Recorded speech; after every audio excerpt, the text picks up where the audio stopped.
तो हमने सारी प्रॉपर्टीज ऑफ रियल नंबर्स सीख लिया था कि रियल नंबर्स क्या होते हैं, कैसे टाइप के रियल नंबर्स होते हैं, वो सारी चीजें हम लोगों ने डिस्कस कर ली।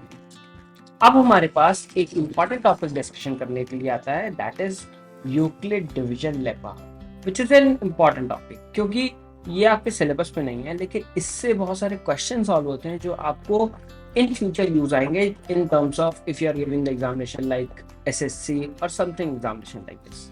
क्योंकि यहाँ पे हम लोग एक चीज सीखेंगे, that is how to find HCF with the help of Euclid division lemma.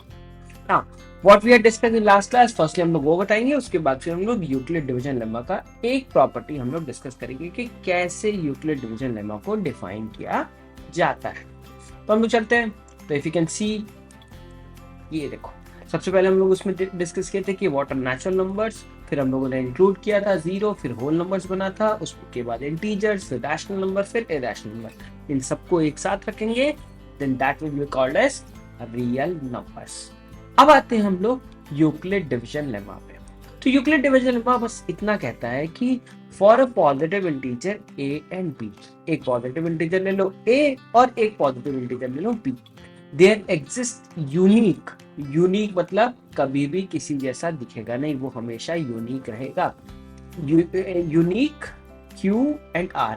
What is q? Q will be called as quotient and r will be called as remainder, and we can write this one in the form of a is equal to bq plus r. So we can write a as dividend, b as, we can write this value as divisor, q as quotient and r as remainder. So this is the statement that we have. And how to understand this thing, let's do one example. So if I am having the value like given like this, जैसे कि मैं यहाँ पे लिख दूं, that is if I am dividing 25 with 4, so कैसे लिखेंगे इसको, I will write 4 यहाँ लिखा, फिर 25 यहाँ लिखा, तो 4 किससे डिवाइड करेगा इसको, we can divide it with 6, so we will write 4 6 are 24 and you will get the carry as 1. So मैं 25 को कैसे लिख सकता हूँ, I can write this value as 4 into 6 plus of 1, और ये जो 1 है इसको हम लोग बोलेंगे क्या, this one is r, ये क्या होगा, ये हो गया मेरा quotient, and this one will be called as b and this one will be called as a. बस यही चीज है यहाँ पे, a is equal to bq plus r. एक और एग्जांपल देख लेते हैं, जैसे कि हम लोग लिखे यहाँ पे 27 ले लेते हैं, and I am dividing this value with 5. So 5 5s are 25. You will get 25 and you will get the remainder that is equal to 2. So 27 को अगर मुझे लिखना होगा तो मैं उसको लिखूंगा, 25 को मैं लिख सकता हूँ 5 multiply with 5 and then adding it with 2. So we can write it into the form of a is equal to bq plus of r. So this is the statement that we have to understand कि किसी भी चीज को हम लोग a is equal to bq plus r के form में लिख सकते हैं।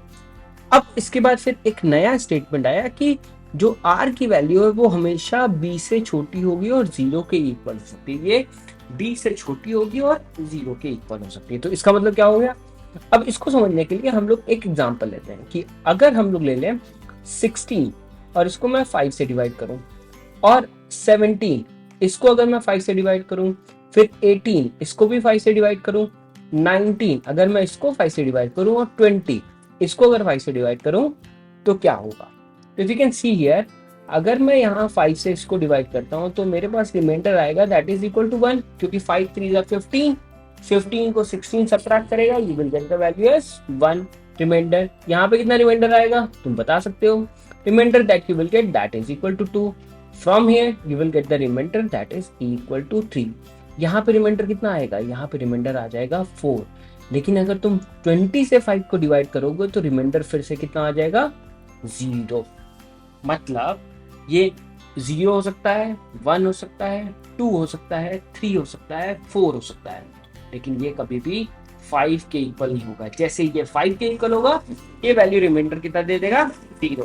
तो इसकी मैक्सिमम वैल्यू कितनी हो सकती है, मैक्सिमम वैल्यू हो सकती है 5 से छोटी value, that is given as 4, okay. और इसकी मिनिमम वैल्यू कितनी हो सकती है, मिनिमम वैल्यू इसकी हो सकती है 0। So this is the property that we have to understand for Euclid division lemma. इससे हम लोग क्या सॉल्व करेंगे, इससे हम लोग HCF के प्रॉब्लम सॉल्व करेंगे। चलो एक एग्जांपल ले लेता हूँ कि HCF के क्वेश्चंस कैसे करते हैं। तो अगर तुम देखो तो यहाँ पे तो अब ये क्वेश्चन देखते हैं। इस क्वेश्चन में बोल रहा है कि we have to find the HCF of 14 and 18। तो तुम बोल सकते हो कि what is the highest common factor. You can already say that the highest common factor between 14 and 18 is 2.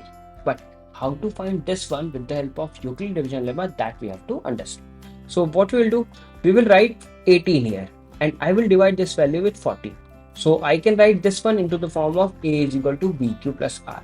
So if I will divide 18 with 14, you will get 14 multiply with 1 and you will get the carry, that is, or we can say remainder, that way is equal to 4. Now if you are writing it like this, now the next step is you have to take 14 and you have to divide this value with 4.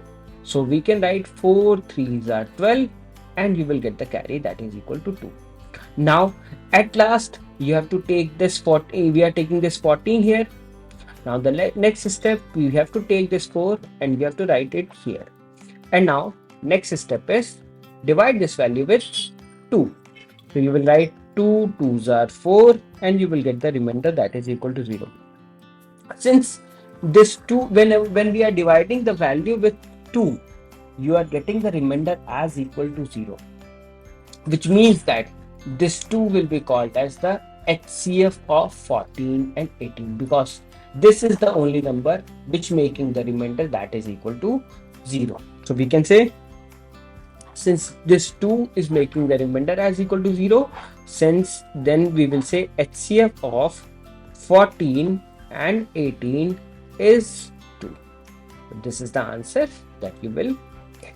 तो इस तरीके से छोटे छोटे question हम लोग इसमें करके देखेंगे कि कैसे क्वेश्चंस को सॉल्व किया जाता है with the help of Euclid division lemma. मेरे पास बहुत सारे क्वेश्चंस हैं और इसके मैं प्रॉपर एक 5 वीडियोस के एक लेक्चर बनाऊंगा जिसमें यूक्लिड डिवीजन लेमा के सारे क्वेश्चन डिस्कस किए जाएंगे।